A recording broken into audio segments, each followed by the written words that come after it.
नालायक बेटा। कहानी। बेटा, हमारा एक्सीडेंट हो गया है। मुझे ज़्यादा चोट नहीं आई, पर तेरी माँ की हालत गंभीर है।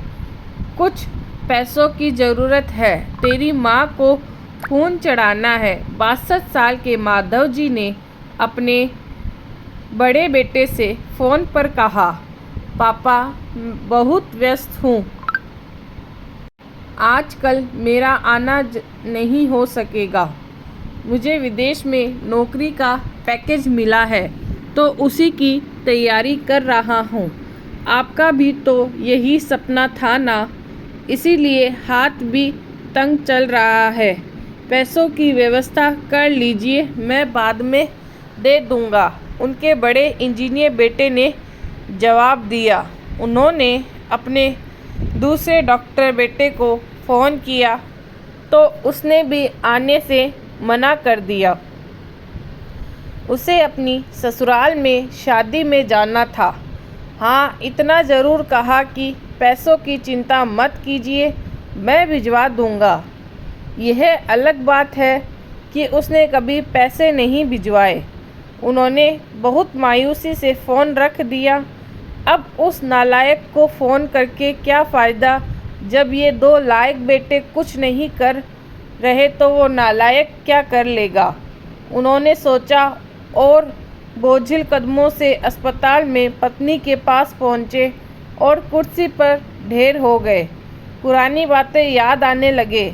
माधव राय जी स्कूल में शिक्षक थे। उनके 3 बेटे और 1 बेटी थी। बड़ा इंजीनियर और मंझला डॉक्टर था। दोनों की शादी बड़े घराने में हुई थी। दोनों अपनी पत्नियों के साथ अलग अलग शहरों में रहते थे। बेटी की शादी भी उन्होंने खूब धूमधाम से की थी। सबसे छोटा बेटा पढ़ाई में ध्यान नहीं लगा पाया था। 11वीं के बाद उसने पढ़ाई छोड़ दी और घर में ही रहने लगा। कहता था, मुझे नौकरी नहीं करनी, अपने माता पिता की सेवा करनी है। पर मास्टर साहब उससे बहुत नाराज़ रहते थे। उन्होंने उसका नाम नालायक रख दिया था। दोनों बड़े भाई पिता के आज्ञाकारी थे, पर वह गलत बात पर उनसे भी बहस कर बैठता था। इसीलिए माधव जी उसे पसंद नहीं करते थे। जब माधव जी रिटायर हुए तो जमा पूंजी कुछ भी नहीं थी। सारी बचत दोनों बच्चों की उच्च शिक्षा और बेटी की शादी में खर्च हो गई थी। शहर में एक घर, थोड़ी ज़मीन और गांव में थोड़ी सी ज़मीन थी। घर का खर्च उनके पेंशन से चल रहा था। माधव जी को जब लगा कि छोटा सुधरने वाला नहीं, तो उन्होंने बंटवारा कर दिया और उसके हिस्से की ज़मीन उसे देकर उसे गांव में रहने भेज दिया। हालांकि वह जाना नहीं चाहता था, पर पिता की जिद के आगे झुक गया और गांव में ही झोंपड़ी बनाकर रहने लगा। माधव जी सबसे अपने दोनों होनहार और लायक बेटों की बड़ाई किया करते थे। उनका सीना गर्व से चौड़ा हो जाता था, पर उस नालायक का नाम भी नहीं लेते थे। 2 दिन पहले दोनों पति पत्नी का एक्सीडेंट हो गया था। वह अपनी पत्नी के साथ सरकारी अस्पताल में भर्ती थे। डॉक्टर ने उनकी पत्नी को ऑपरेशन करने को कहा था। पापा पापा सुनकर तंद्रा टूटी तो देखा सामने वही नालायक खड़ा था। उन्होंने गुस्से से मुंह फेर लिया, पर उसने पापा के पैर छुए और रोते हुए बोला, पापा, आपने इस नालायक को क्यों नहीं बताया? पर मैंने भी आप लोगों पर जासूस छोड़ रखे हैं। खबर मिलते ही भाग आया हूँ। पापा के विरोध के बावजूद उसने उनको एक बड़े अस्पताल में भर्ती कराया। माँ का ऑपरेशन कराया, अपना खून दिया, दिन रात उनकी सेवा में लगा रहता कि एक दिन वह गायब हो गया। वह उसके बारे में फिर बुरा सोचने लगे थे कि तीसरे दिन वह वापस आ गया। महीने भर में ही माँ एकदम भली चंगी हो गई। वह अस्पताल से छुट्टी लेकर उन लोगों को घर ले आया। माधव जी के पूछने पर बता दिया कि खैराती अस्पताल था, पैसे नहीं लगे हैं। घर में नौकरानी थी ही। वह उन लोगों को छोड़कर वापस गांव चला गया।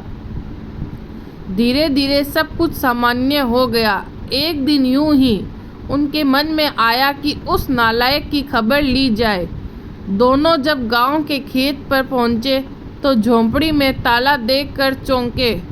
उनके खेत में काम कर रहे आदमी से पूछा तो उसने कहा, ये खेत अब मेरे हैं क्या? पर ये खेत तो उन्हें बहुत आश्चर्य हुआ। हाँ, उसकी माँ की तबीयत बहुत खराब थी, उसके पास पैसे नहीं थे तो उसने अपने सारे खेत बेच दिए। वह रोजी रोटी की तलाश में दूसरे शहर चला गया है। बस यही झोपड़ी उसके पास रह गई है। ये रही उसकी चाबी, उस आदमी ने कहा। वह झोपड़ी के में दाखिल हुए तो बस उस नालायक की याद आ गई। टेबल पर पड़ा लिफाफा खोल कर देखा तो उसमें रखा अस्पताल का 9 लाख का बिल उनके मुंह चिढ़ाने लगा। उन्होंने अपनी पत्नी से कहा, जानकी, तुम्हारा बेटा नालायक तो था ही, झूठा भी है। अचानक उनकी आंखों में आंसू गिरने लगे और वे जोर से चिल्लाए, तू कहाँ चला गया नालायक, अपने पापा को छोड़कर? एक बार वापस आ जा, फिर मैं तुझे कहीं नहीं जाने दूंगा। उनकी पत्नी के आंसू भी बह जा रहे थे और माधव जी को इंतज़ार था अपने नालायक बेटे को अपने गले से लगाने का। सचमुच बहुत नालायक था वो। ये पोस्ट पढ़ते वक्त अगर आंखें नम हुई हो तो समझो हमारे अंदर भी एक नालायक है। बेटा हो तो ऐसा हो। और भी ऐसी जानकारी के लिए चैनल को सब्सक्राइब कर दीजिए। मैं डेली आपके लिए नई नई पोस्ट लेके आ रही हूँ, नई नई कहानियाँ लेके आती हूँ। जितना हो सके चैनल को सब्सक्राइब कीजिए और कमेंट सेक्शन में कमेंट कीजिए।